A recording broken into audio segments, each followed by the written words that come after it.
பவுல் பேசுற இயேசுவை நிந்திக்கணும், பவுல் இன்ட்ரோடியூஸ் பண்ற மார்க்கத்தை நிந்திக்கணும்னு ஒரு குரூப் எந்திரிச்சு எல்லாருக்கு முன்னாடி இவங்க பேசுறதெல்லாம் கேட்டு டைம் வேஸ்ட் பண்ணாத, போய் உன் வேலையை பாருன்னு நிந்திச்சு கிண்டல் பண்ணிட்டு இருக்கும்போது பவுல் என்ன பண்ணிட்டாராம், அவன் அவர்களை விட்டு என்ன பண்ணானா, எல்லா இடத்துலயும் நீங்க உங்களை ப்ரூவ் பண்ண வேண்டியதில்லை, சில இடத்துல விலகி போயிருங்க, நல்லது. சிலர்லாம் நான் அப்படித்தான் ப்ரூவ் பண்றேன்னு வைராக்கியத்துல அடி வாங்கிட்டு உட்காந்துருக்காங்க. கிளம்பிருங்க. இயேசு சொன்னார், ஒரு வீட்டுக்கு போ, ஏத்துக்கலன்னா என்ன பண்ணிரு, தூசியை தட்டிட்டு என்ன பண்ணிருந்தாரு, அம்மாள் இல்ல அந்த வீட்டுக்கு உள்ள கண்டிப்பா போய் அவன் வாழ்க்கை ஃபுல்லா முட்டி போட்டு ஜோம்னு ஒண்ணு நடக்கல. கிளம்பிரு, உன்னை வேண்டானா அடுத்த வீட்டுக்கு போயிரு, ஒரு இடத்துல உன்னை ஏத்துக்கலன்னா உலகம் காத்திருக்குது உனக்காக. அதாவது இயேசு சொன்னாரு, உன்னை ஏற்றுக்கொள்கிறவன் உன்னை வேண்டான்னு சொல்றானா யார வேண்டான்னு சொல்றேன், கிளம்பிரு, என்ன விட பெரிய ஆளா நின்னு சாதிச்சு காமிக்கிறேன்னு என்ன வைராக்கியம். இப்போ பவுல் பேசுற இடத்துல நிந்திக்கிறாங்க, நிந்திச்சோன்னா பவுல் சரிங்க நாங்க கிளம்புறோம் என்ன பண்ணிட்டாரா, சைலண்டா கிளம்பிட்டாரு. பவுல் என்ன தெரியுமா பண்ணுவாரு, ஒரு கூட்டத்தை கூட்டிட்டு போய் ஒரு வித்தியாசாலையில உட்கார்ந்துட்டு, ஒரு வித்தியாசாலைனா ட்ரைனிங் சென்டர்னு வச்சுக்கோங்க, ஒரு ட்ரைனிங் சென்டர்ல உட்கார்ந்து டெய்லி என்ன பண்ணிக்கிட்டே இருப்பாங்களா, மீட்டிங்லாம் நடத்த வேண்டாம், உட்கார்ந்து கத்தரை பத்தி பேசினாலே அங்க அற்புதம் நடக்கும்.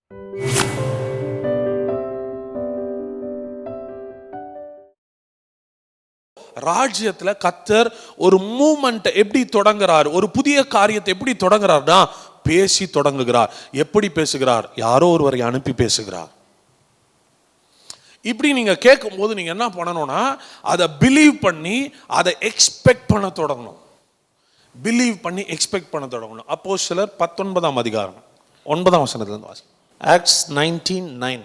சிலர் கடினப்பட்டு அவிசுவாசிகளாகி கூட்டத்திற்கு முன்பாக இந்த மார்க்கத்தை நிந்தித்த போது அவன் அவர்களை விட்டு விலகி சீஷரை அவர்களிடமிருந்து பிரித்து கொண்டு திறனோ என்னும் ஒருவனுடைய வித்தியாசாலையிலே அனுதினமும் சம்பாஷித்து கொண்டு வந்தான். பவுல் ஜீசஸை பற்றி பேசிக்கிட்டே இருக்கிறார், அற்புதங்கள் நடக்குது, இதெல்லாம் நடந்துட்டு இருக்கும்போது திடீர்னு ஒரு ஏரியாவில் என்ன ஆயிடுச்சுன்னா, சிலர் கடினப்பட்டு, சிலர் எகெயின்ஸ்டா என்ன பண்ணிட்டாங்கன்னா, அவிசுவாசிகளாகி கூட்டத்திற்கு முன்பாக அந்த மார்க்கத்தை என்ன பண்ணாங்களா, நிந்தித்த போது. என்ன நிந்திச்சிருப்பாங்க, என்ன கிண்டல் பண்ணி, இவங்களாம் ஏமாத்திர கூப்பிடா, இவங்க சொல்றதெல்லாம் கேட்டு டைம் வேஸ்ட் பண்ணிருக்காது, போ வேலையை பாரு அப்படின்ட்டு எல்லாருக்கும் கேட்குற மாதிரி பிரச்சனை பண்றானா. நிந்திக்கணும், பவுல் பேசுற இயேசுவை நிந்திக்கணும், பவுல் இன்ட்ரோடியூஸ் பண்ற மார்க்கத்தை நிந்திக்கணும்னு ஒரு குரூப் எந்திரிச்சு எல்லாருக்கு முன்னாடி இவங்க பேசுறதெல்லாம் கேட்டு டைம் வேஸ்ட் பண்ணாத, போய் உன் வேலையை பாருன்னு நிந்திச்சு கிண்டல் பண்ணிட்டு இருக்கும்போது பவுல் என்ன பண்ணிட்டாராம், அவன் அவர்களை விட்டு என்ன பண்ணானா, விலகி. நீங்க பைபிளை கரெக்டா படிச்சீங்கன்னா எல்லா இடத்துலையும் நீங்க உங்களை ப்ரூவ் பண்ண வேண்டியதில்லை, சில இடத்துல விலகி போயிருங்க, நல்லது. சரியா? சிலர்லாம் நான் அப்படித்தான் ப்ரூவ் பண்ணுறேன்னு வைராக்கியத்தில் அடி வாங்கிட்டு உட்காந்துருக்காங்க. கிளம்பிருங்க. இயேசு சொன்னார், ஒரு வீட்டுக்கு போ, ஏற்றுக்கலன்னா என்ன பண்ணிரு, தூசியை தட்டிட்டு என்ன பண்ணிருந்தாரு, நம்மால் இல்லை அந்த வீட்டுக்கு உள்ள கண்டிப்பாக போய் அவன் வாழ்க்கை ஃபுல்லாக முட்டி போட்டு ஜோம்னு ஒன்றும் நடக்கலை. கிளம்பிரு, உன்னை வேண்டானா அடுத்த வீட்டுக்கு போயிரு, ஒரு இடத்துல உன்னை ஏற்றுக்கலன்னா உலகம் காத்திருக்குது உனக்காக. என்ன சொல்கிறீங்க? ஆமாம், இவங்கெல்லாம் ப்ராக்டிஸ் பண்ணியிருக்கிறாங்க. அதாவது இயேசு சொன்னார், உன்னை ஏற்றுக்கொள்கிறவன் உன்னை வேண்டான்னு சொல்றானா யாரை வேண்டான்னு சொல்றேன், கிளம்பிரு, என்னை விட பெரிய ஆளா நின்று சாதிச்சு காமிக்கிறேன்னு என்ன வைராக்கியம். இப்போ பவுல் பேசுற இடத்துல நிந்திக்கிறாங்க, நிந்திச்சோன்னா பவுல் சரிங்க நாங்க கிளம்புறோன்ட்டு என்ன பண்ணிட்டாரா, சைலண்டா கிளம்பிட்டாரு. அவன் அவர்களை விட்டு விலகி சீஷரை அவர்களிலிருந்து என்ன பண்ணிட்டானா, பிரித்து கொண்டு. இப்போ பவுலுக்கு தெரியுது இந்த குரூப்ல சிலர் நம்புறான், சிலர் என்ன பண்ண மாட்டேங்கிறான், நம்புறவன்லாம் என் கூட வான்னு கூப்பிட்டாரு. நீ நம்புறியா, நான் இது வரைக்கும் பேசின கேட்டேன், நீ நம்புறியா, வா என் கூட வா, நம்ம போலாம் வா.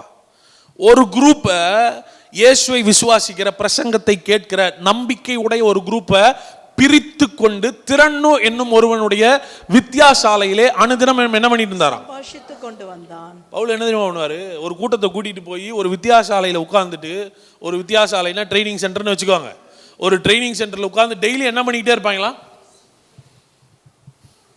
சம்பாஷித்துன்னு என்னங்க பேசுறது. நான் சொல்றேன், மீட்டிங்லாம் நடத்த வேண்டாம், உட்காந்து கத்தரை பத்தி பேசினாலே அங்கே அற்புதம் நடக்கும்.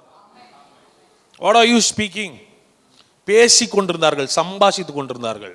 வாட் இஸ் யுவர் கான்வர்சேஷன், கர்த்தரை பற்றி சம்பாஷித்து கொண்டிருந்தார்கள். அடுத்த வசனம் கொடுங்க.